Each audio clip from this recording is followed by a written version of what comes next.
I realized I didn't tell you this before we started recording, so we're gonna start with this. I'm playing injured today, man.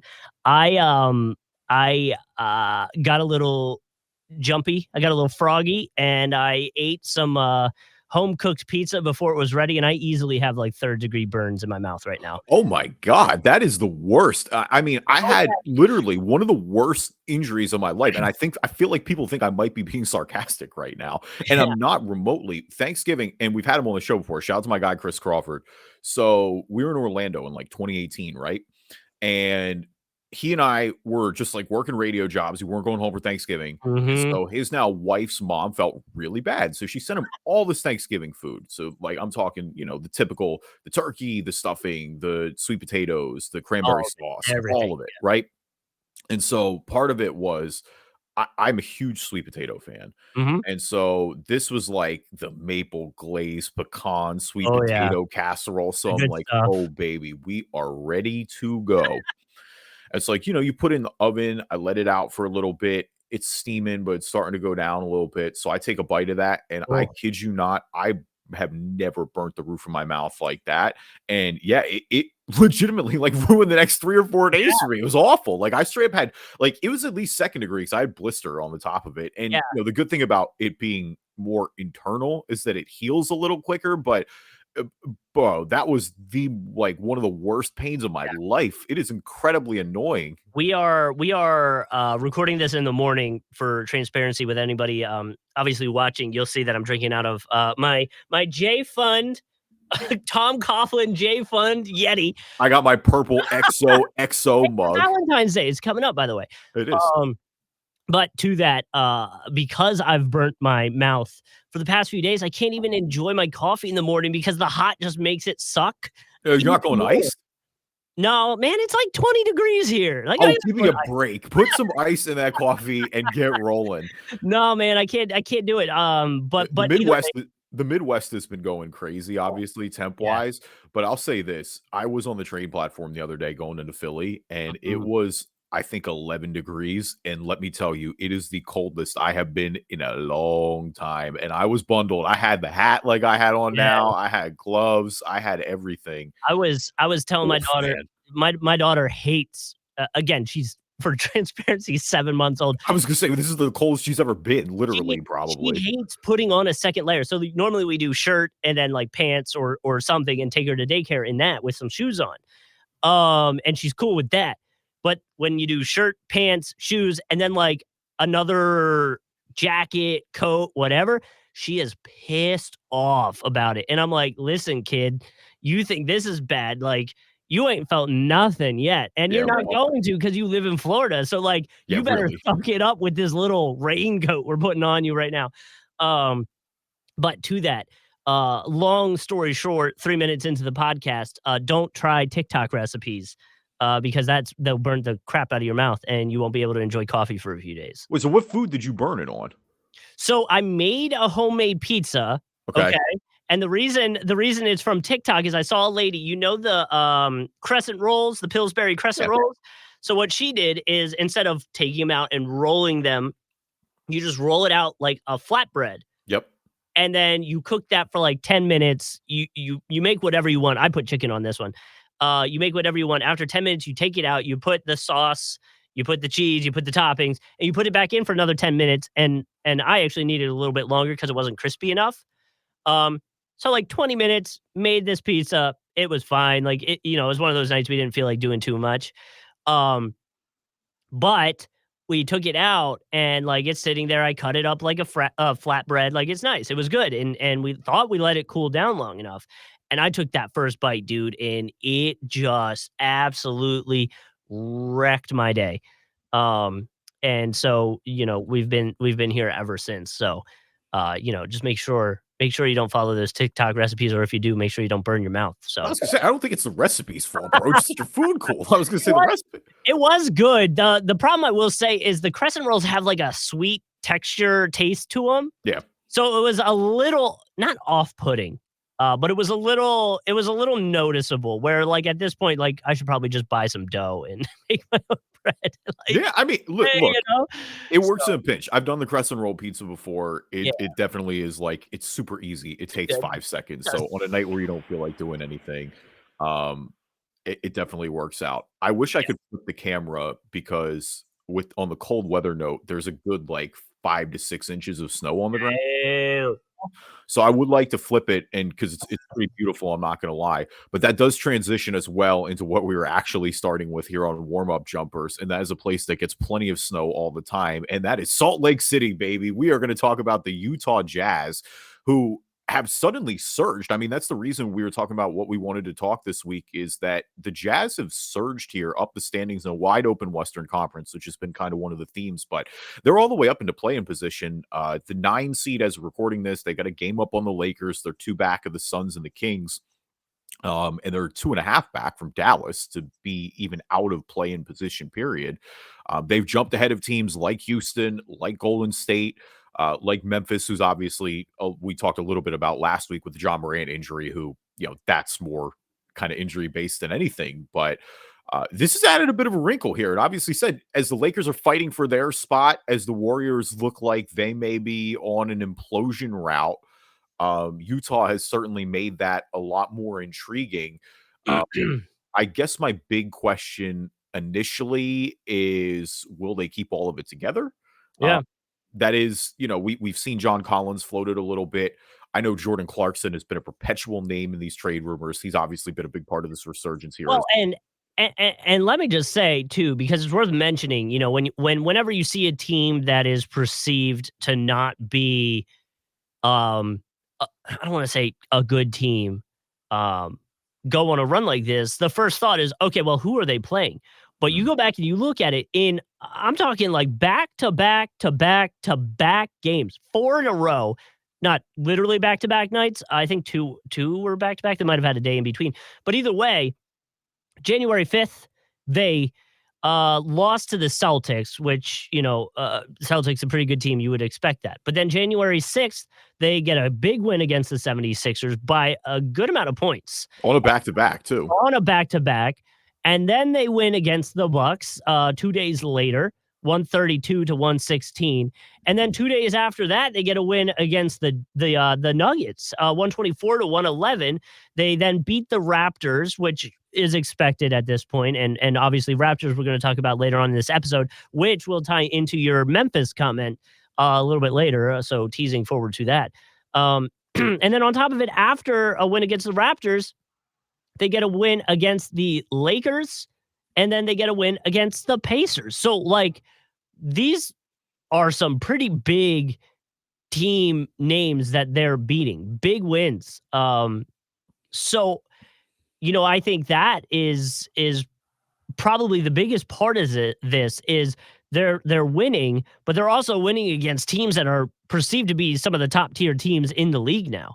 Yeah, it's been an extremely impressive streak, and it's been done by guys that you want to see it to. I Mhm. mean, one of the breakout guys, if there's one during this streak, has been Colin Sexton. Yeah. And this is per SLC Dunk, but the last 19 games he's been in the starting lineup, they're Yeah. 15-4. Sexton's been averaging almost 22 points, 5 assists per game, 65% true shooting. He scored 30 the other night. Yep. Markkanen's been scoring with a ton of consistency. Kelly Olynyk's giving them. I mean, the two that you're going to watch on the trade market are Clarkson and Kelly Olynyk, right? Yeah. Like, I think there's going to be a lot of contenders who are trying to get their services.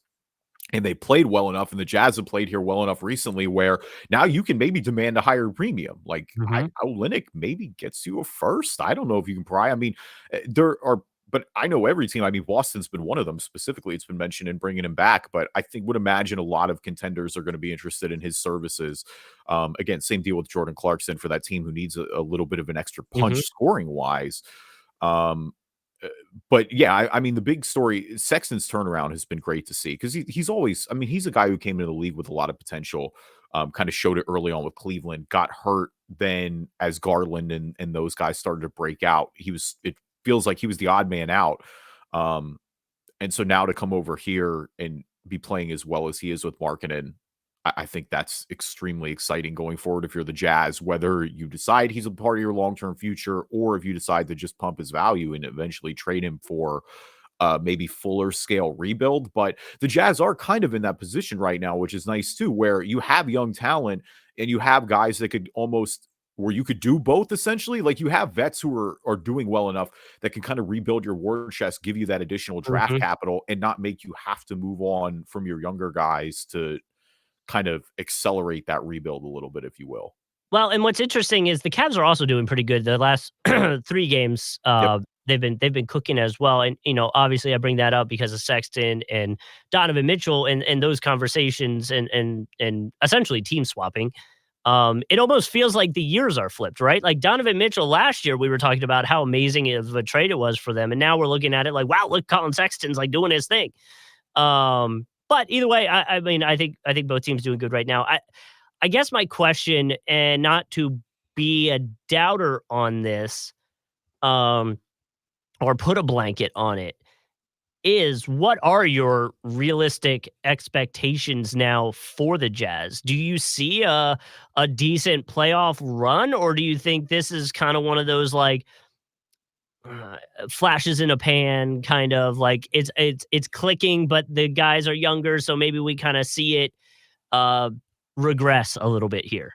I don't want to jump off the cliff. I guess I'm not there yet either. Like I'm definitely enjoying this Jazz run and Yeah, they beat a lot of good teams. I think the best case scenario for them is they make the play-in game and maybe they're able to sneak into the main tournament somehow if they work through that. I don't think they're going any further from that. I'm not about to suggest that the Utah Jazz have suddenly morphed into contenders here. They sure. still have a minus overall point differential. They're still just one game above 500. Really great at home, which has been good. 15-6 there, 7-15 on the road. Um, no, I think realistically, and it's going to depend too. Again, I hate to keep harping back to the trade deadline, but it's going to matter.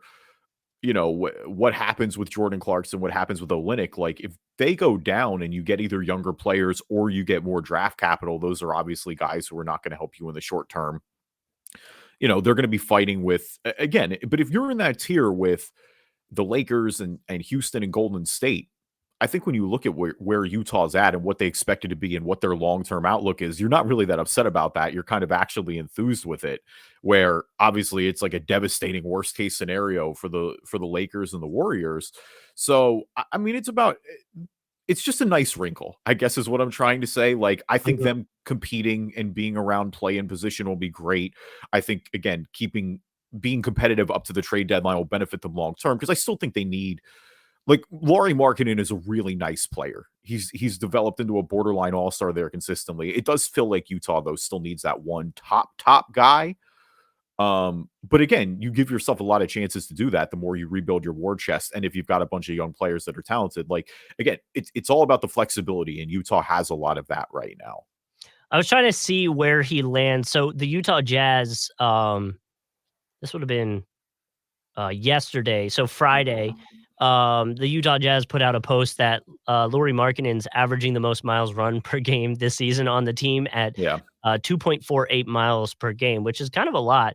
But I was trying to see if I could pull up the rest of the NBA and where that lands. It looks like, if I have this right, it looks like Maxey actually is number one in the league right now at almost 3 miles a game. That feels right. Bridges would be right behind him. So what was he? He was 2.4. Sabonis is a little higher. Trae Young's higher. Siakam's higher, who obviously we'll talk about later. But still pretty high up in the league in case anybody's wondering. One of those little random facts, at least, because it is, at least from marketing inside of things, he is a bigger dude. So you would imagine like a Maxi makes sense, right? Like the Yeah. smaller guys are running around, but marketing leading the team is I guess a little surprising. Well, especially because Sexton's such a hard worker. Like he's one of those guys who just flies everywhere, it feels like. Yep. So I guess a little bit, but I mean, Markkinen's one of their main starters, so I'm not super surprised either. I mean, the other thing worth mentioning too is like we talked about restocking the war chest a little bit. They already kind of did, like with the Yeah. Gobert trade, right? With the Donovan Mitchell trade, like they're not exactly at a loss of picks No. here. So that may be the even more intriguing thing.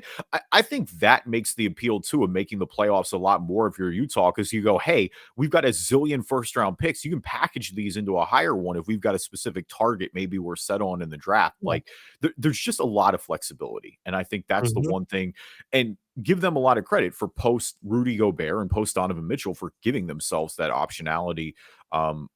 And that's not even, again, mentioning like a Walker Kessler, too, who's still a young guy that I think has a lot of potential there, who's already in house. Like they have some of the guys already in the building, which I think is the greater point. We do want to mention as well, one of the Jazz games did get postponed. That was the one on the 17th. And that's due to the unfortunate passing of Dejan Milojevic, sorry. Always a little tough on the Balkan one still for me. But this was crazy. 46 years old, a Warriors assistant. This happened at team dinner. He just had a heart attack and passed away. He's been a big figure in the international game from Serbia. So a lot of ties with those guys. I know Bogdanovic in particular in Atlanta has really spoken out and mentioned how upset he is about it. Mhm. But just, I mean, a lot of them. Luka Doncic is super affiliated with him, with Zubac, with Boban Bogdanovic, like just a number of the players that he's been affiliated with, and obviously a part of Steve Kerr's staff. Mhm. He's coached in Serbia. He's coached for 8 different years in Europe. I guess for Serbia, I mean the national team is what I'm trying to say there. But yeah, just extremely. I mean, to happen at team dinner at 46 is really, really sad and unsettling. And yeah, I think it goes without saying that the NBA made the right call, Yeah. postponing the games there for a little bit. I think you got to make sure everybody is all right more than anything. I mean, the Jazz have picked up and played since then. They played the Yeah. Thunder, Yep. who broke that 6-game win streak. But yeah, for the Warriors, what's already been a trying season for them, now just devastating to lose an assistant like this, and at such a young age. That was extremely unfortunate. Our prayers are with his family, Yeah. with everybody that he was loved, friends with him, former players, everything like that. Just really, really sad news there. Again, 46 years old is way, way too early. And I Mhm. feel like that goes without saying. Welcome, everybody, to the Driving Dish NBA podcast. My name is Kevin Rayfuse. Joining me, as always, my co host, Justin Kuzart. Nasty things demand nasty attention. Okay. I mean, listen, I don't know. Do we got to slap the PG-13 rating on this episode of the podcast? Like, I don't know what I AI don't know. bot's trying to be on. Like, I don't I don't know. disagree, but I mean, we talked about what was it? Giannis was talking about. He thinks about the Pacers beating them from 4 games when he's getting freaky. Now we got AI bot getting freaky. Like, That was like, what was that, Shannon Sharp, podcast? Who is he talking to? I love his podcast with Ocho Cinco, by the way, the Oh, that's who Nightcap it show. was. Yeah, yeah, Yeah, yeah, yeah. that show, and I'm still kind of iffy on Gilbert Arenas because it's tough. Because Arenas is a respected player. Like Arenas was one of the better scorers in the league at his time. But man, he says some things sometimes where I'm like, Gilbert, come on, dude. Like, what are we talking about a little bit? Because Um, we're not gonna make this a PG-13 episode, I won't say what they actually say, but you could probably find the clips of Shannon Sharp and Ocho Cinco talking about getting freaky and, some advice on how you could turn it into a marathon, it was wild. Like, I remember watching it just like, "What is happening here?" But either way, yeah, It's a great podcast. it's I a very really, funny really enjoy podcast. that podcast a lot. Yeah, So definitely check that out after you listen to us, of course. right, Leave us a review on iTunes, good or bad. We'll read them on the podcast. If you're not an Apple user, Google Play Store, Spreaker, Spotify, TuneIn, Amazon Music, anywhere you find a podcast, you can find us. and obviously we are on YouTube. You can, follow us there, subscribe there. That way you also get, notifications when we are going live or going to put out a new episode. Now, a word from our sponsors. So there was a pretty big trade this past, week in the NBA between the Pacers and the Raptors. Pascal Siakam on the move, and the Pacers receive him plus a 2024 second round pick. Now, The Raptors receive a good amount of players, 2024 first round pick, which is from the Pacers, a 2024 first round pick, which will be lower, the lesser of a weird group of teams between the Jazz, Clippers, Rockets, Thunder, a 2026 first round pick, which is the Pacers, but it will be 1 through 4 protected.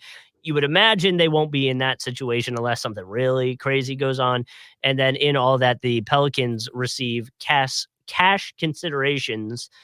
My first thought is, because of the contract situation with Pascal Siakam,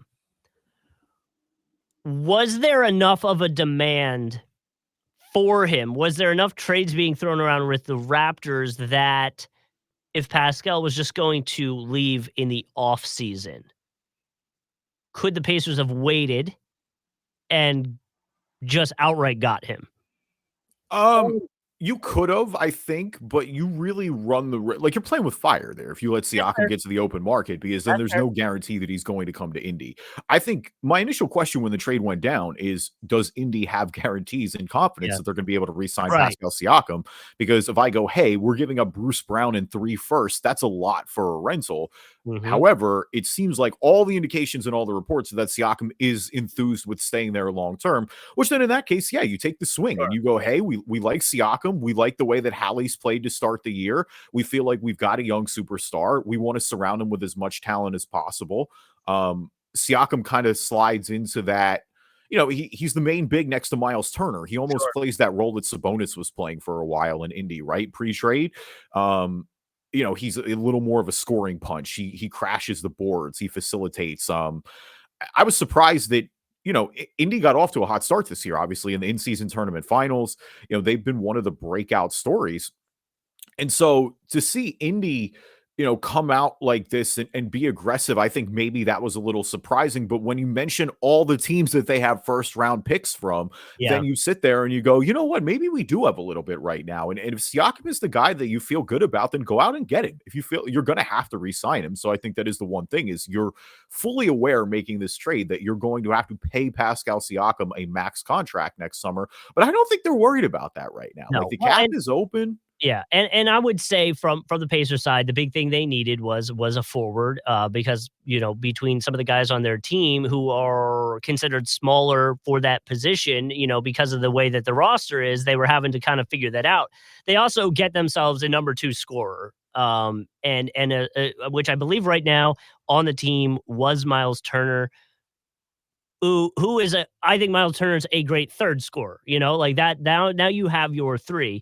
And Siakam, you don't necessarily need to rely on him from like a 3-point percentage, right? The Pacers are 7th in the league for attempts. They're 11th for the percentage. So with the fast pace, all that stuff, like Siakam's offense kind of seems to like look like it will fit in there.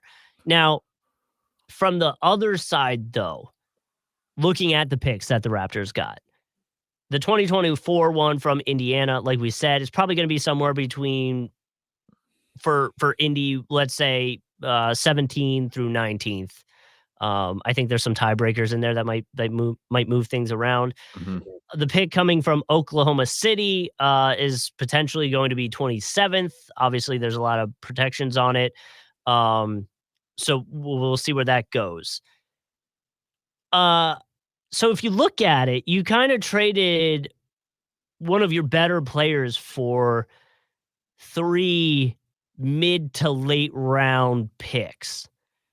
I do have confidence, at least from the Raptors' previous draft. I mean, Siakam being one of them, Wright being another one. Like a newbie, like they've had good picks in that area. So I have faith that they can do it. It just looks and feels like they probably could have gotten higher picks.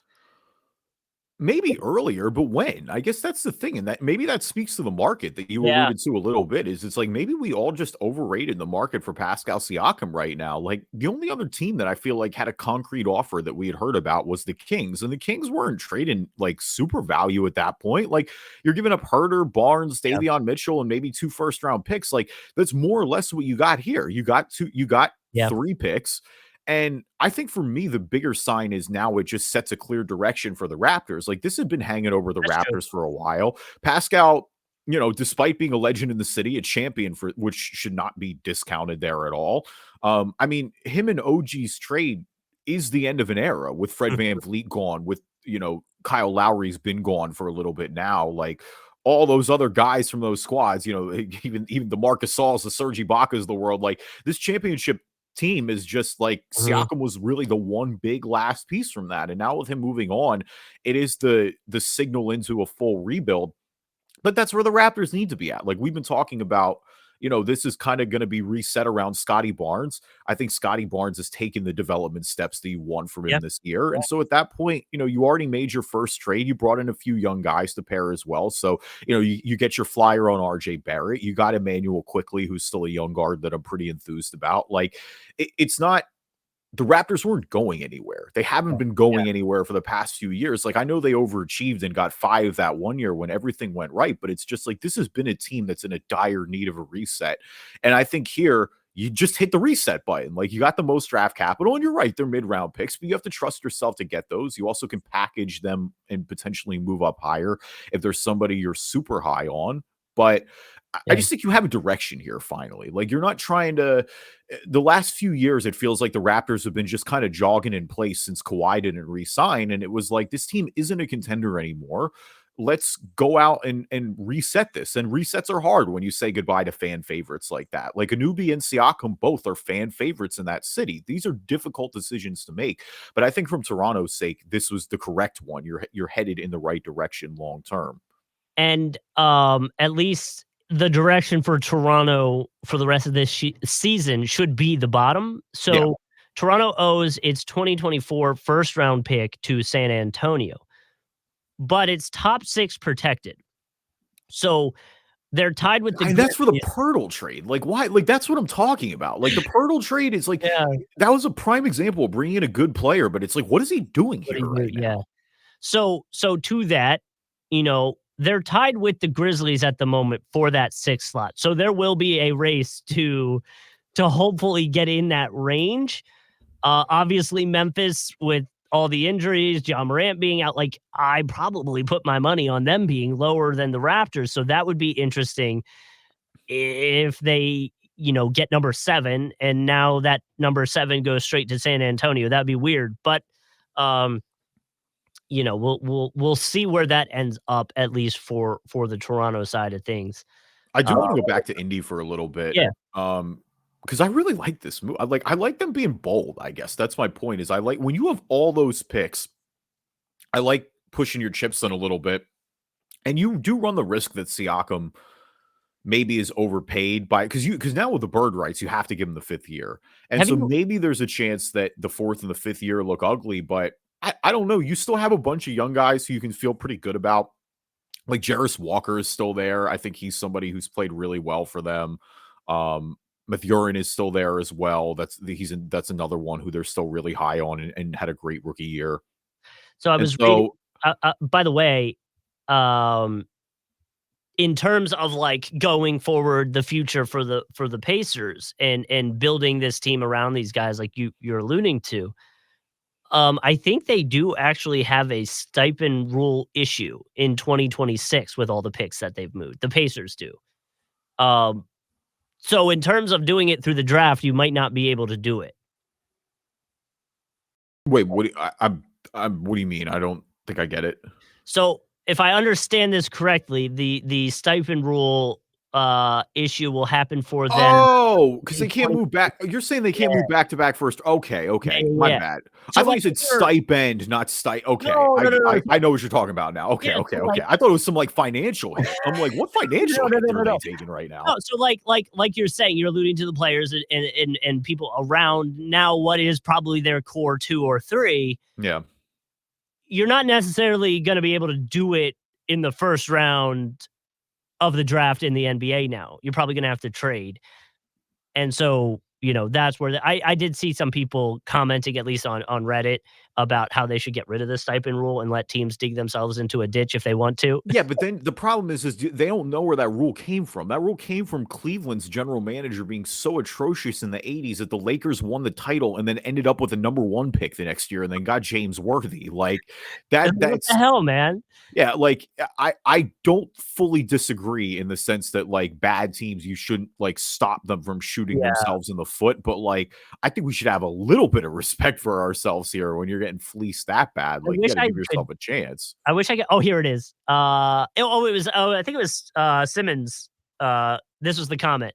Can we just get rid of the draft pick rule? We made these rules in the 80s when half the league was on cocaine and we had crazy owners who owned bowling alleys. If anybody wants to trade 8 first-round picks in a row, who cares? No, I All mean, the other teams who aren't gonna damn win now. Yeah. if you have multiple first rounders, it's not a big deal though. That's Sure. the thing. Is so it's like you just Yeah. need to have first rounders. I understand though, like you shouldn't be able to trade your next 6 first round picks then because if the trade goes bad, then you're just stuck. You know what I mean? You have to Yeah.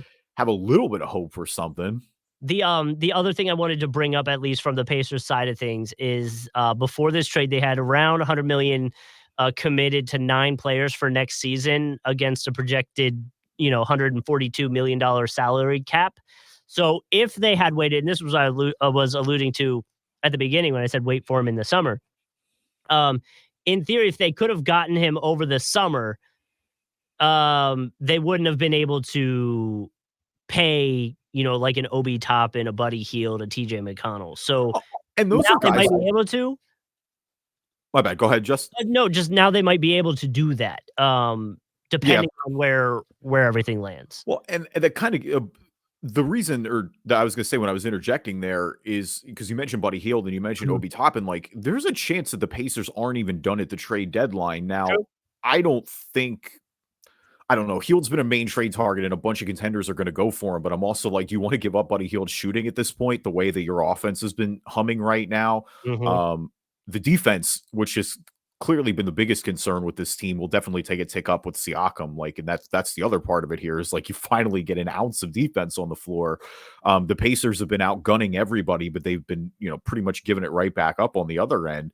The more important things here, and because I feel like I'm running through like a bullet point list right now. Because on the other side, I don't think Toronto may be done either. I think Bruce Brown could very well be on the move. Like we saw the role he played, and he's got his contract now, so it's a little more, he's locked in. We saw what he did for Denver last year on their championship run. Like Bruce is kind of, it doesn't really make sense with Toronto rebuilding. Like he's a guy who can go provide value to a contender right away. So I think maybe there's a chance he ends up being on the move again as well. Yeah. From a Pacers perspective, though. Like I like them pushing in and Yeah. competing, and I think that also if Siakam stays, that's a bigger testament to the people love playing with Hallie. Like Hallie's such an unselfish player. We talk about all the way he distributes the ball and gets everybody involved. Like if he's a superstar who's got the ability to recruit players, like that does change things for Indy. It just shows like you get that one guy and the gaps can start to fill themselves Yep. in here a little bit. Yep. I'm hard pressed. The last Pacers thing I'll say is they're going to be definitely better. Top of the Eastern Conference is really arming up. Like I like the way this is going. I think the Celtics, who we'll talk about here in a little bit, are the best team in the NBA. So they're still number 1 for me, but it's like, look, even with their flaws, you've got Milwaukee still right there. You've got the Sixers playing great ball. Cleveland has won 6 in a row and they're getting healthy. The Knicks are 8-2 in their last 10 and they're playing great right now, especially post OG trade. Like Miami, by the way, just is still looming here the whole time, waiting for playoff time. Now you've got Indy with Siakam. Like, Western Conference is a little more wide open in terms of what we don't know is going to happen. The Eastern Conference feels like, man, 2 of these first round series might be a bloodbath this year. Yeah. That's the first time we've said that in a while where it's like, man, those 3-6s and those 4 and 5 matchups, like you better watch out. They may be on big time upset alert. Yeah, it's gonna get ugly, and it feels like I almost it might be a bad illusion comparison because I felt like I keep thinking that it's like the Cold War in the East. Everyone's just building up their army, and it's like, oh my god, these teams are just titans. And like you said, it might just be crazy in the playoffs for them. Yeah, I mean, it's very the NBA feels very wide open this year, Yeah. like more than it has in a while. Which Um, might be why teams are pushing all in, you yeah, know? oh, absolutely. And no, 100%, and I think that's why they are. I mean, again, not to keep spoiling, but we're going to talk Boston here in a little bit. But we saw a potential finals matchup last night, but it does feel like you could talk me into like 7 or 8 teams making finals runs this year. Like that is a lot more than it usually is. It feels like we got maybe like 2 or 3 where I've got a few where we could definitely get weird with it. Obviously, varying levels of confidence, and I swear we will play tier maker one of these days. Uh, but yeah, it's definitely the parity is real this year, no doubt about it. All right, who's balling, who's falling? Our NBA version of the stock market. We always like to start with the good before the bad. And so balling for me this week. How about DeJounte Murray with back-to-back game winners against Orlando and against Miami? The Hawks have won 3 in a row, a 106-104 win against the Magic the other night in Atlanta, a 109-108 win against Miami last night in Miami. DeJounte hitting the go-ahead 3 last night against Miami to put them up 1 with 2 seconds left. The Orlando game was especially dramatic because Paolo Banchero hit a 3 to tie the game, I believe, with like 7 seconds left, and then DeJounte ended up going down and hitting the game winner. Mhm. This is a guy who also has been mentioned in trade rumors, so I Yep. guess there's a little bit of a double whammy to pick him up there. The Lakers are one in particular who have kind of jumped out as seeking his services. I know there were a few Sixers rumors floated. It feels like they're starting to fade a little bit, Yeah. but regardless, Atlanta's still, in spite of DeJounte's heroics, sitting at 10 right now. It feels like that's a team in need of a reset, and that's a prime reset candidate. A lot of San Antonio rumors potentially as well. Maybe that homecoming with Pop. A little homecoming. Um, um, I'm feeling froggy. I'm gonna say because you were mentioning finals, and I'm just gonna say it. It's gonna be Clippers 76ers. It's gonna be James Harden. Wow, the James Harden finals. You got Think, us out of the finals. You got us out of the think, second round into the finals. Okay. think about how fun that would be media narrative wise. Oh my gosh, Yeah, that'd be blast. it would That'd be be fun. Yeah. sorry. I know I derailed you and totally went off the cuff, but ever since you mentioned that in my head, I was like, oh my god, I want that to happen so bad now. No, I mean the Clippers are definitely one of those that it's funny because it's like as little as confidence as I have in James Harden in the playoffs, I have all of it in Kawhi in the playoffs. So it's kind of I like it know, offsets a little bit. dude. So I'm like, yeah, Right? Kawhi might though. If we're playing them and I see Kawhi in the corner Oh for a God. three, I'm turning I'm the turning TV the TV off. off. Yeah, I'm turning the TV off. I'm going somewhere else. Nightmares about that. I saw a highlight, it would have been a few weeks ago of him taking a corner three shot, and I like straight up had like PTSD about it. Like, oh my God, don't Yeah. show that. But speaking of the 76ers for my ball, and I'm gonna go in Joel Embiid. I know it's chalky for us since we're Sixers fans, but I Whatever. think He's killing it. yeah, it's worth mentioning. The other night he was out before the fourth quarter, which is his 10th in 30 games played, sitting the fourth quarter, just taking the idea of if you play really well, you don't have to play that long. 36.7 rebounds, 4 steals on 55, 50, and 100 splits in, like I said, 31 minutes, which has been pretty much his whole season. And it was mentioned that Joel's on track to be the first player to average more points than minutes since Wilt did it in 1962. Yeah, this is the best season Joel's ever played. Easily. He's truly on a different level this year. Like even from a non-homer perspective, it's that MVP was so reluctant last year, and I think especially in light of the run that Denver went on, immediately felt funny Mhm. where no, he's elevated this year. Like he truly has been unstoppable. The biggest development for Like, me is not only just the efficiency, but it's the fact that he is getting his teammates involved. Like that is the one thing that Jokic is always and Jokic will always be a better passer than Joel is. But mhm. that matchup the other night against Denver, Joel had 10 assists that game. Like that to me was the more impressive fact. Him and Maxey are obviously in a lot of rhythm, and Tyrese's development can't be overstated enough as Of well. Like course. I asked you almost, I guess almost a year ago now at this point, but I had asked you, I was like, you're ready to understand that Joel is leaving, right? I have completely shut down that in my head. I don't think he's going anywhere. I think Tyrese Maxey has quite literally saved this franchise. Like, He I might, yeah. truly believe his emergence into a true franchise superstar. Why would you leave if you're Joel? Like, truly, where is better right this second that you're going to instantly fit in and have a better connection? I don't think that exists necessarily unless you just want a straight up change of pace. So Miami. no, Miami's old now at this point. Like, Yeah, but him and Jimmy would just, they're not going to trade Bam though, and that's the yeah, thing is, it's like if you're not going to move Bam, if Miami wants to move Bam and put Joel with Jimmy, then sure. But I don't think they're going to move Bam out of bio, and so at that yeah. point, I don't think we're having a serious conversation. Um, it's just it's really he is elevated this year. I mean, his advanced numbers are great. He's got the best BPM already he's had of his career. His VORP is on track to be.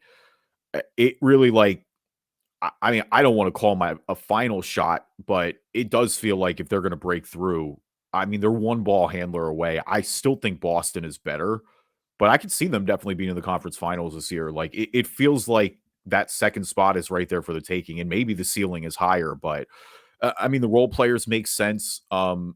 And give a lot of their vets credit for stepping up. Guys like Marcus Morris, guys like Mhm. I've talked about Batum's fit and how seamless that's been. Pat Bev has been a revelation on this team. He's just absolutely phenomenal minutes off the bench for them. Like, and Nick Nurse, give Nick Nurse a lot of credit, man. He's really coached this team well. They actually run plays out of the timeout. Like, it just feels like the vibes around this team are fun. It feels like they're having fun.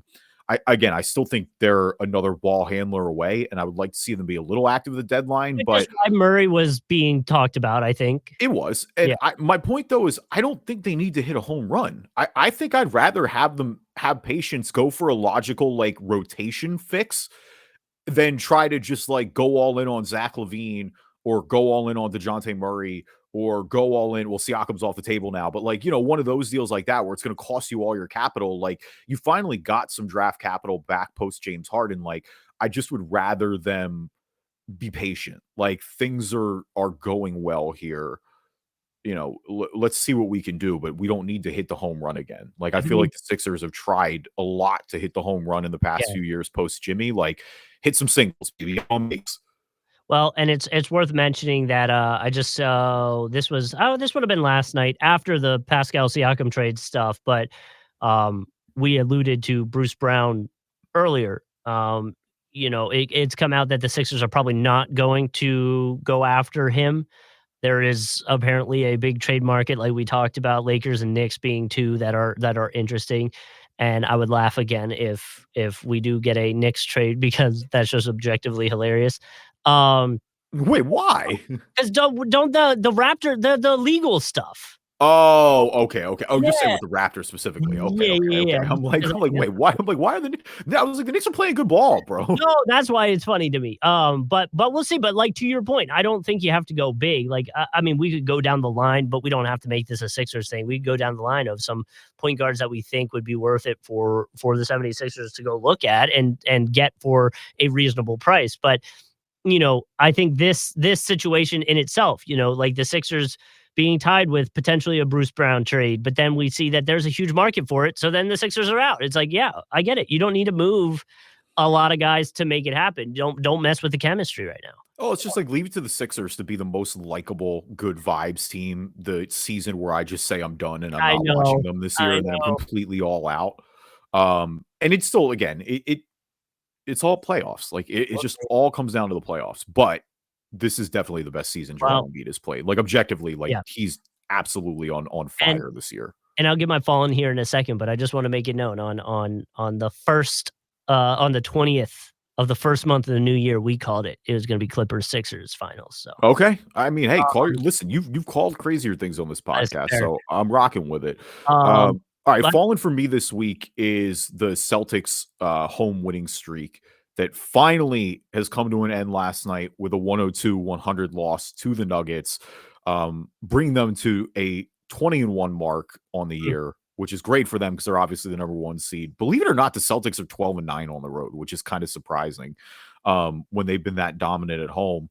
Um, kind of an ugly one to Denver last night. And I mean, you talk about your finals preview, like this is another very well potential Yeah. finals preview. Yeah. Maybe a little more logical one than us kind of shoot for the stars a little bit.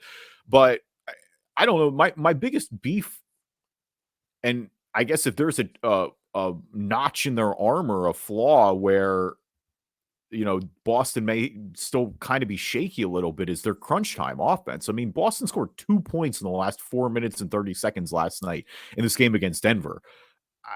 That's not going to be able to work come playoff time. Like when you start playing these good teams, you have to be able to close games. And that's been their problem really down the stretch in some of these other games over the years. It's like you need Tatum and Brown to take over at the end of these games. And I mean, that was a prime example there where they didn't. Yeah, and it's worth mentioning that they had significantly more turnovers. They were able to have the Nuggets or have more turnovers. They only had 2 in the game. Nuggets had 9, but like you said, that crunch time at the end, you're just not capitalizing. And then on top of that, Denver's out rebounding you by 10 rebounds. So it all kind of comes into one cloud of problems. And of course, this one was close. Like we said, or like you said, it was 102 to 100. So yeah, it could have gone either way. At that point, it's a 50-50 game in my mind. But, it's those little things, getting a few more rebounds or converting on those 9 turnovers more. Those are the spots where the Boston had 5 steals, Denver had 0. Like, convert on those, and in a game where it's only a 2-point game, that's where those things shine through. Well, look, and sometimes maybe we just don't. We could boil it down to the better players stepping up. Like in that game specifically, Jokic is phenomenal, and Jamal Murray was phenomenal. I mean, he was probably the X factor last night. But yeah, I mean, that is a moment where Jaylen Brown's been phenomenal this season, but those are the games where he's going to be judged a little bit, where he's like, I think he was like 6 of 19 from the field, like pretty inefficient overall. Tatum, I think, gives you more elsewhere, but Tatum's shot selection is the biggest thing that always just kills me. It's just like, I'm tired of him taking that Kobe fadeaway. Like, I know Kobe is your idol, but like, go to the hole, get to the like Tatum is so elite at getting to the rack. And every time he settles for a jumper, and he's a good shooter, I don't want to but every time he settles for a jumper, I feel like I'm going to take that every time. Yeah. On the counterpoint, Derek White was such a steal for Boston and continues to be. Like, man, he was so good last night. 24 points. But he just does all the little things as well. Like it's hard that may be one of their best trades in years, and that's saying something with Boston. Well, and I feel like maybe I'm wrong, but I feel like Derek White being such a hit made them be potentially more willing to explore the Smart trade. Definitely. No, 100%. I think Derek White plays the Marcus Smart role and is what because like you said, that's tough with the locker room. We mentioned that. And Marcus Smart has kind of had a rough season just injury-wise, but even when he's been playing, he's looked a little rough out there. We know he'd go through cold shooting stretches as well in Boston, but no, I 100% agree with you there. I think Derek White's emergence definitely made them more comfortable with shaking it up like that, especially after the way Miami bounced them last season. But all right, who is falling for you this week? For me, I don't know if it's the Blazers, if it's DeAndre Ayton or just Snow in general, but this whole story is wild to me. This was from a few days ago. Obviously, most of the country dealing with very, very cold weather right now, snow and storms. So DeAndre Ayton missed a game because he's reportedly spent hours trying to dig himself out of the ice around his home. And it's like, bro, have you not heard of salt? Like, what are we doing? Well, our guy Duncan Smith tweeted this because apparently the Blazers sent out like a team to dig him out. And I just want to know what happened with this team that went to dig him out. Like, who was assembled on this team? Where did they find them? Get there? Why couldn't they get him out? Like, what happened? And I don't want to downplay the road. The roads are bad everywhere. So I can imagine they're bad in Portland. But yeah, this is it. And why does this feel like the most DeAndre Ayton story of all? Yes. Like, why do I feel like Ayton is the only person who would get snowed in at his house and unable to get to the arena? You know what happens? Because again, I know you're up in Philly, and I know I live there. You know what happens when they say, "Hey, a storm's coming"? You know what you do the night before? You go put salt out on the spots that you need to go to. You put salt out. You know the roads are salted. I promise you, they're not salting, or they're not salting them in Portland. Like, All you have to do is put salt down, and you're good. I'm kind of hating. No, I'm kind of hating a little bit too. I'm kind of like, look, I know it's bad, but I'm like, right. How is there nothing like you don't got an SUV, you don't have 4-wheel drive, like there's nothing, there's no vehicle big enough to get you to this arena. Like there's no F-250 out there Right. somewhere. Put chains on the wheels and just get going. I mean, here's the thing. If Buffalo is willing to pay fans to come out and dig out the stadium, why can't the Blazers pay fans to go dig out DeAndre Ayton so that he can get to the stadium? Like, what is happening? He sent a crack team, apparently. That's why I'm like, what happened to the crack team? That's what I'm saying is literally find the path that he would need to take to work. Call everybody on that path. It's like, we will pay you $100 to dig your portion of the street or whatever it is. And then he just goes. Like, I am baffled. I'm baffled as well. I'm baffled how the entire team can get there, how they send a team. And again, the roads are dangerous. Don't drive if it's icy out. Like, I get it. I realize we had, because even with the sidewalks, like when I go into a campus, when I go to Rutgers, I take Patco from Philly into Camden. And there's like a 3-block walk, and the Rutgers blocks were great. But whoever owned that parking lot, let me tell you something, they did not put down any salt. I mean, any. And Justin, I may as well have ice skated over that. And like, I was taking every step.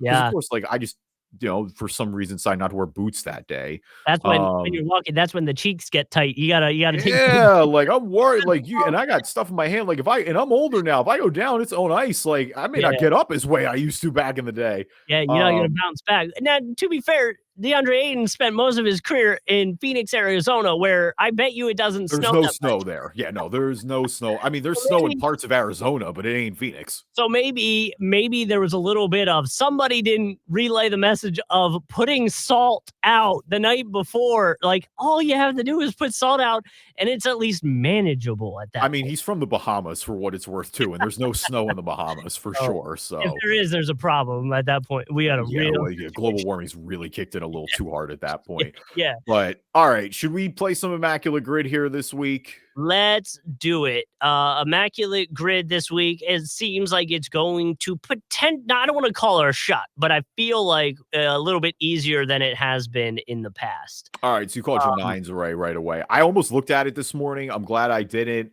Yeah, I'm looking at it now, and I'm already kind of like now. Hold on, looking like I'm about to eat dinner. Because there's multiple spots where Andre Iguodala is going to work in this. There are multiple spots where Andre Iguodala is going to work. But before we get too far into it, we have to strategically find which one we think is going to be used the least. And if I'm being honest, I think all NBA Finals MVP bottom corner is going to be the least Andre Iguodala spot. But either way, let's do the whole grid. Was Andre Iguodala ever all NBA? That's why I'm not sure, and could potentially be the spot that he fits the best and would be the lowest percentage. But yeah, we can. So for the podcast listeners, again, you can always watch our Immaculate Grids on YouTube. Just search Driving Dish NBA podcast. For the podcast listeners, across the top, our columns this week from left to right are the Golden State Warriors, 20,000 career points, and all NBA. Our rows from top to bottom are the Rockets, the Sixers, and Finals MVP. So obviously, we know a lot of these right away. Andre Iguodala fits in Warriors Sixers. He fits in Warriors Finals MVP. He might fit in Finals MVP All NBA. He might. He also may fit in 20,000 career points for the Sixers, but I don't know nearly enough to bet on that. No, I don't feel nearly confident enough to think that I mean, he was in the league for a long time, but like a lot of his years at the end, he wasn't scoring a lot of points. Like, he's more of a defensive guy. Like, I don't think he's anywhere near 20,000 points. Okay, like, that feels like a lot. So Rockets Warriors. Hear me out on the thought process here. Mm-hmm. Did Jeremy Lin ever make it onto the Warriors? Yeah. Because he definitely was on the Rockets. Yeah, Jeremy Lin. I think did he start with the Warriors? I think so, like way early on. I thought the Warriors drafted him. I think he was a rookie on the Warriors. I think so too.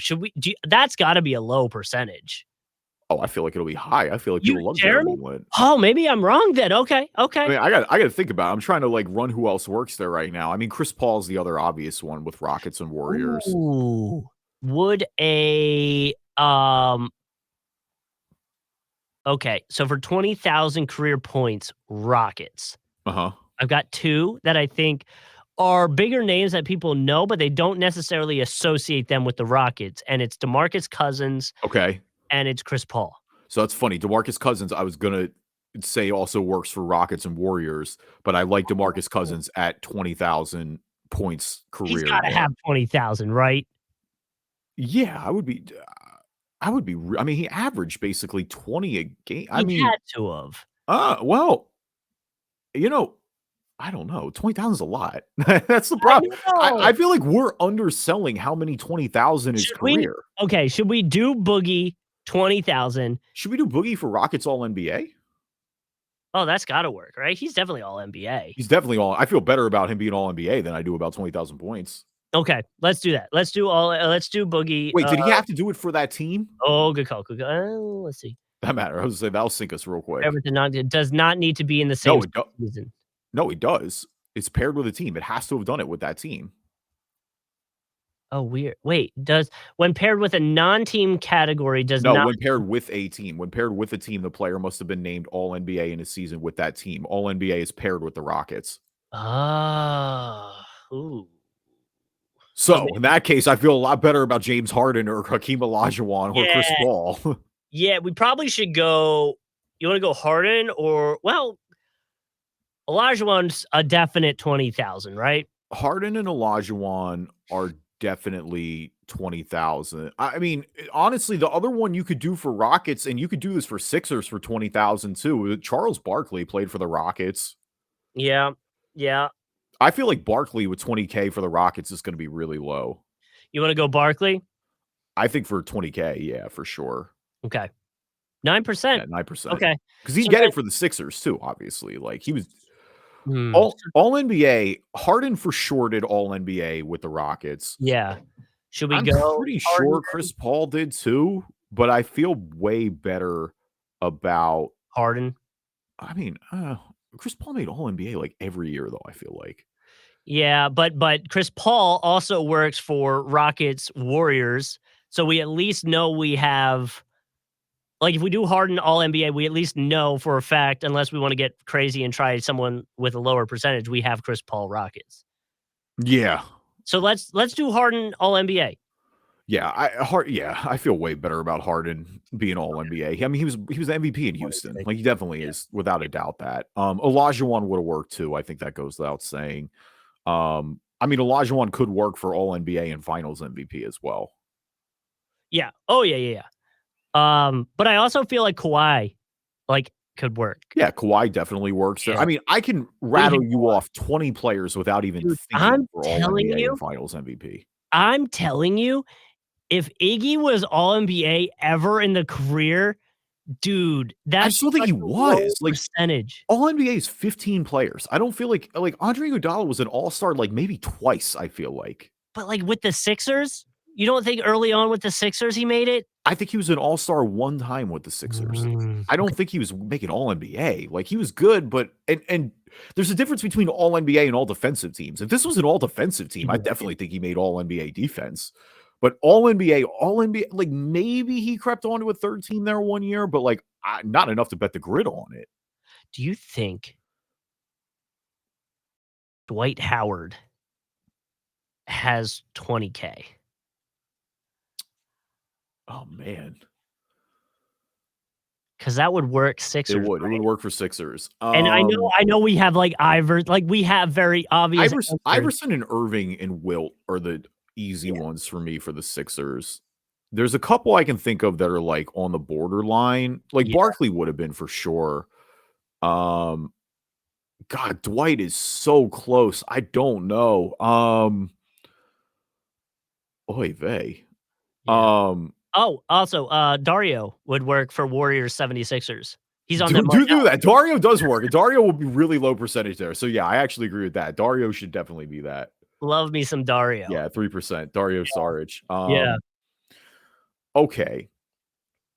God, Dwight's making me think. Dwight is really tough, Justin, because it's Because he he had also such a good prime of his career, and he's yeah. played a long time, but like the end of his career is a lot of bench minutes, and that's why I'm so torn with whether he actually That's what I'm saying is like we need to find that gauge of what players are right at the cusp I of know. 20,000. Like if Boogie's not there, then I don't think Dwight's there. You know what I Oh, mean? see, I think Dwight's there over Boogie. But that's what I'm saying is like they've got to be if they're both there, they're right on the end of it. Know who I don't feel good about, but who I think is right there, one of those borderline guys that would work for the Sixers, Chris Webber. Ooh. I think Chris Webber's really close. Shouts Chris Webber and Jalen Rose are making up too. That was cool to see the Fab Five together in Michigan. Yeah. Putting that beef to the side. 76ers all NBA. Other than the obvious ones, did Korver ever make All NBA? No, just. All NBA is like the best players in the NBA, not Kyle Korver. And I love Listen, Kyle man, Korver. I'm just trying to think of names. You know what I'm saying? Oh my, Drew Holiday? No. Did Michael Carter? No, he didn't do it his rookie year, right? Or second year. He got rookie, but I don't think he wouldn't have been there. No, not his rookie year. He'd been close, but that team stunk. I don't think he would have got rookie Yeah, year. and no like Thad Young, Evan Turner. I'm just trying to name off like random ass. I mean, I'd be at Iggy before I'm at any of those. Yeah. The all NBA guys I think that are realistically potentially on the Sixers are kind of the obvious ones. We can't use Barkley, he's already used. Yeah. I think Embiid is without a doubt. Yep.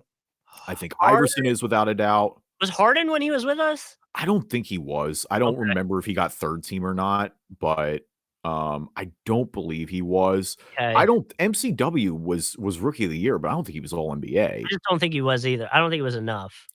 I mean, the only other like Julius Erving for sure would have been all NBA at one point. Julius Erving also probably has 20,000 career points. And so at that point, you kind of ask yourself, well, which percentage is lower? Is it Iverson or Irving, and in which one? Hold on. Or Wilt. Wilt's the other one too. Hold on. Did Ben Simmons ever get all NBA? Oh God, probably. As much as I hate to say that, I do feel like he may have been like a third teamer or something one year. That could be a low percentage because people don't like to associate him with it would be. I think you're right, dude. I do think Ben Simmons had all NBA one year. I don't remember if it was, but one of the years we were making second rounds, I feel like he was a second or third teamer. So I'm fine guessing Ben there. Actually, I feel pretty confident about that. Yeah, you want to try Ben? I mean, I'm cool going with the obvious ones. I just think no, I'm fine with Ben because we can use the other obvious ones elsewhere. Ben Simmons. Oh my God, I hope this is right. Oh, it was 3%. Yeah. Oh, all right. I'm going to check Ben Simmons. So for 20,000, who do you think will be the lowest for the Sixers? Do you think it'll be Iverson? Do you think it'll be Wilt, or do you think it'll be Irving? I don't think it'll be Iverson. Put it that way. No. Ben Simmons made All NBA 1 year in 2019, 2020. Wow. Dude, I don't know. Sixers 20,000. We're pretty confident that Iggy's not there. Yeah, I'm very confident. If Dwight Howard is not there. Oh, yeah, Dwight was the other one we were talking about. That's who I was thinking of. Sorry, I was thinking of Dwight's the one where I'm like a little. If you want to save that and come back to Dwight, I'll think about it. But like, I kind of want to do Dwight so bad, but I also don't. All right, let's see how the rest of this goes. Let's start banging some of these other ones out. So do we want to use DeMarcus Cousins for Rockets and Warriors? We could. We have Jeremy Lin too. Who else? Chris Paul. Who do you think is going to be? I feel like Chris Paul's going to be higher. I think Chris Paul, but yeah, Chris Paul's on the team right now. I think that's what I mean. Jeremy Lin will be less than that. We can do Jeremy Lin. Oh, you know who else would have worked for Warriors 76ers? Swaggy P. Sorry, that name just popped in my head. Yep. Dang. Let's go. JaVale McGee might have too, low key. Ooh, JaVale. I think JaVale played like 3 games for us that 1 year. Yeah. Luis Scola, did he ever play for the Rockets? Luis Scola definitely played for the Rockets. I don't think he played for the Warriors. Why do I feel like I remember him on the Warriors? Maybe I'm just okay. Let's just do Jeremy Lin. We know for a fact it works. I like Jeremy Lin. It works. I want to look up Scola though, because I feel like Scola definitely played for the Rockets. Confirmed. Let me look that up while we look at the other ones. Luis Scola. Basketball Reference. He was Houston. Indy is what I was thinking. Indy was the color jersey that was in my head. Houston, Indy, Phoenix, Toronto, Brooklyn. Okay. Okay. So for Finals MVP, Steph is the obvious one for the Warriors. Yeah. Andre Iguodala works. Iggy works. The only other one I can think of is Rick Durant. Barry. Rick Barry won it back in the 70s when the Warriors won. Didn't Durant get it? Oh, yeah, Durant did get it too. Yeah, you're right. And honestly, Wilt may have had one back in the day with the Philadelphia Warriors. I think Wilt Chamberlain probably works here too. Does it have to be with the team? It does, yeah. Okay. I think. Yeah, it must be one with the team. Yeah. Okay. Well, so let's do Iguodala. Okay. I feel like people are gonna like Iguodala just because it's so funny, and there's the Max Kellerman meme too associated with it, where he's like, "The last shot on earth, I want Iguodala," which is just insane. Okay. I don't think Iguodala was all NBA. Like I'm very confident enough to. I feel way better about saying that than I do about the Dwight Howard thing. Okay, we'll go Andre Iguodala here, who is 26%. I'm gonna look it up. Andre, would he have worked? I will let you guess every guess in the grid next week if he works for all NBA. Let's go basketball. No, I'm not Andre Ingram. Hold on. Shout out to Andre Ingram. I looked up the wrong person though. Andre Ig. There he is. Iguodala. NBA. Yay, teams. Let's see. Does it say? I don't think he did. You might be right.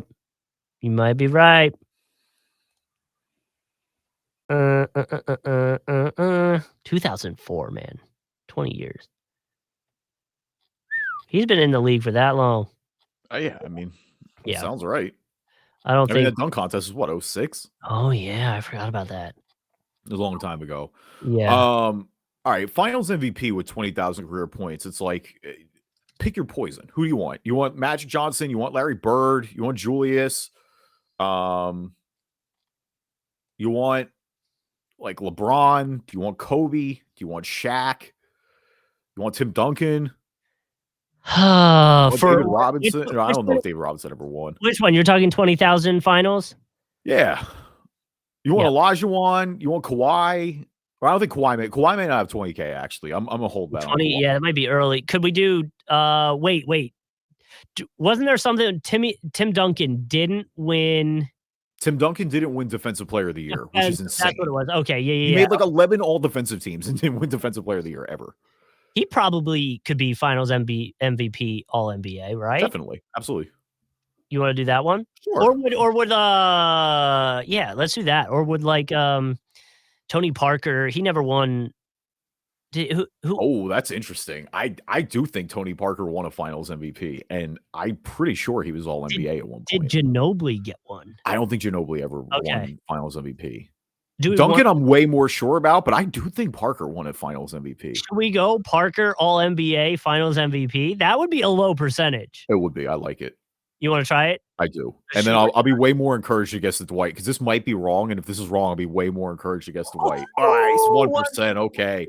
Yeah, dude. I think he won I feel like in 07, he won the Finals MVP. It was either 07 or it was the year that they beat the Heat. I don't remember which one, but I feel like Kawhi won it that year.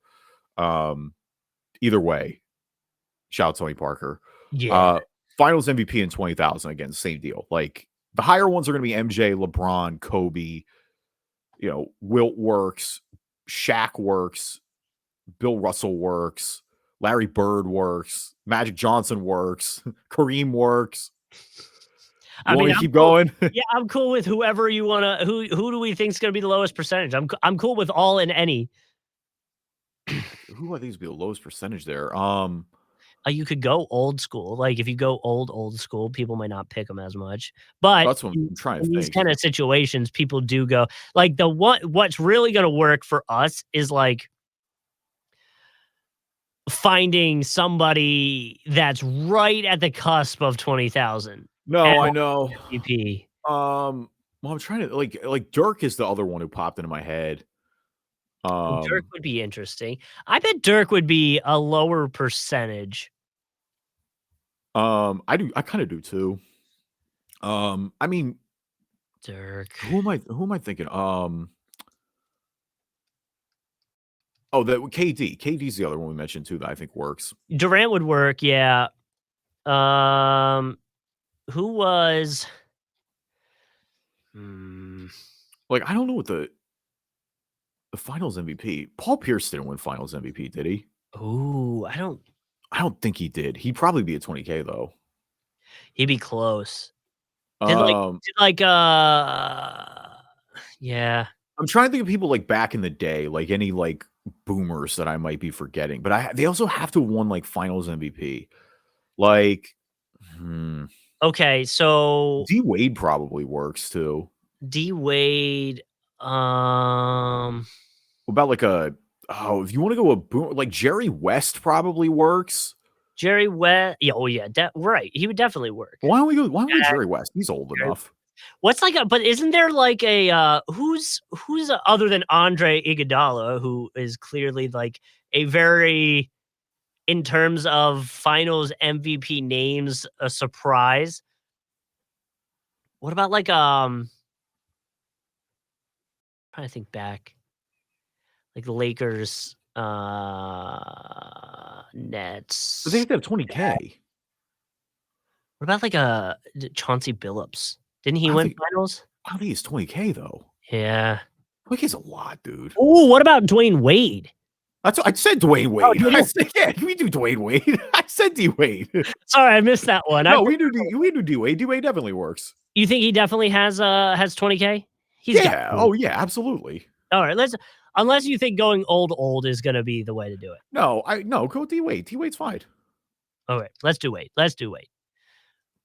2% is actually lower than I thought it was. That's way lower than I expected, honestly. Because I guess people associate those Finals MVPs with LeBron. The two boomer. Because I want to check this. Well, no, actually, I can't check because I don't want to jinx the Sixers one. The other boomer that I think might have been 1%. I hate calling them boomers. That's so disrespectful. My bad. Dude, how about like Bob Pettit? Bob Pettit with Atlanta back in the day. Or I think they were in St. Louis. Like the Hawks' only title was with Bob Pettit. And I'm pretty sure he's got 20K points. And he would have had to have won the MVP. Damn. That's probably the oldest I can. That's not like Wilt or Bill Russell or somebody like that where like I know they have it. But now we're here. And we gotta go Dwight, don't we? I have two options. We have two options we can go with. Yeah. One is Dwight, and we really play with fire because I really do think he could be there. The other part of me that popped in my head that I think will be lower is if you do Moses Malone. I'm pretty sure Moses Malone has 20K. He was only on the Sixers for 2 years. Granted, he won a title there, so he is pretty like famous. But I don't think Moses is as high as like Wilt, Iverson, no, definitely and not. Dr. J would be. Like those are my three. Or fuck, did Hal Greer score? Wow, I did not mean to just drop an F-bomb like that on the podcast too. Wow, I gotta bleep that and catch that. Did Hal Greer have 20K? Dude, listen, I'm still not sure if Dwight Howard did it. If Hal Greer has 20K, I'm walking it off with Hal Greer right now, and we're doing this boomer style. So I guess that's your choice. Do you want to go with the boomer, or do you want to guess Dwight? Oh, I don't want to be the one that guesses. I don't want to be the one to pick the guess. Oh my god! Like Hal's going to be 1% if we get this. I think Hal's going to be 1%. I bet Dwight's 1% or less. I think he is too because he didn't play for the Sixers that long. Yeah, let's go, Hal. Okay, I owe you if this is wrong. And if Dwight's right, I owe you, and I'll let you guess like 6 next time. No, don't let me. No, don't do that. Okay, so Hal. I think Hal Greer will be the lowest out of everybody we mentioned. Hal Greer locking it in 3, 2, 1. Yeah. All right, 82 rarity score. Let's go. Dwight Howard. I'm looking that up. Hold on. Okay. I need to know. Dwight Howard basketball reference numbers. Got to go to totals. Hold on. It's loading. Would it have worked? No. Really? He's at 19,485. I might have had that might have not been good for my mental health if we lost with somebody that close. So that's crazy. He's 600 points away. Wow. Wow. Yeah. Mhm. Wow. He probably won't get there realistically too, but No. man, Nope. that's a shame. So I'm looking at Oh, I'm yeah, you pulling wanna s up or yeah, let's look at the leaders for this for everybody. So Hakeem for Rockets All NBA and Hakeem for 20,000 points Rockets career. It was Chris Paul for Rockets Warriors. It was Iguodala for Sixers Warriors, kind of expected there. Iverson 20K points, Joel Embiid All NBA, Michael Jordan for Finals MVP and 20K points in All NBA, and Steph Curry for Finals MVP in the Warriors. Probably not the biggest surprises there. How many available options were there for some of like for the Finals MVP, like for Warriors? There's only like four, probably, right? 4, yep. Yeah, 4. Durant, Curry, Iggy, and Rick Barry, probably? Yeah, hold on I Is gotta Wilt not on that list? hold on, let me see. Warriors, Rick Barry, Iggy, Durant, Curry. Alright, so no Wilt. Okay. I thought Wilt won with the Philadelphia Warriors back in the day. Maybe it doesn't count.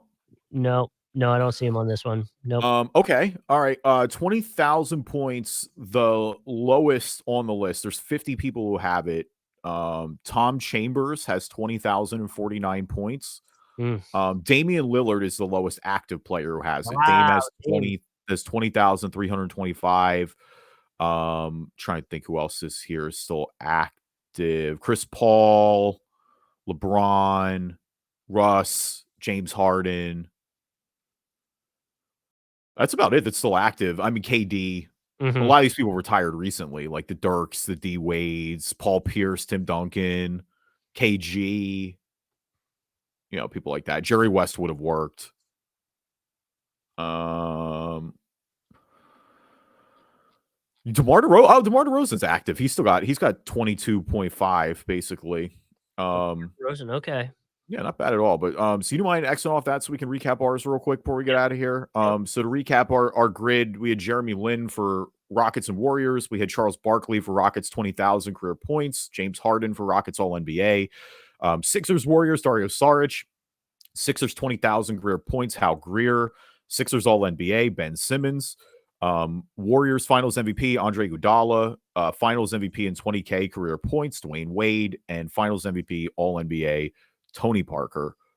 Really good guesses on around. I mean, our rarest or our highest were Harden at All NBA with the Rockets at And Iggy. 27% and Iguodala at 27% for the Warriors. But the Iguodala one, it's also like there's only 4 options. Like Yeah. Steph and KD are no doubt the most 2 popular for me. Rick Barry's probably the last just because it happened in the 70s. And so I feel like people forget about that. Mhm, mhm.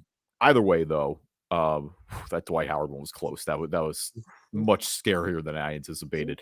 Thank you, everybody, for listening to this episode of the Drive and Dish NBA podcast. Appreciate you guys as always. Leave us a review on iTunes, good or bad. We'll read them on the podcast. If you're not an Apple user, Google Play Store, Spreaker, Spotify, TuneIn, Amazon Music, anywhere you can find a podcast, you can find us. And we are also on YouTube, a video version of the podcast, if you want to watch along as we do the Immaculate Grid, or just watch the podcast while you're at work or something. You can subscribe there. You'll get notifications when new episodes are coming out. Hour 20. Oh, my bad. I was going to say hour 20 for your head. Don't say we don't love you guys.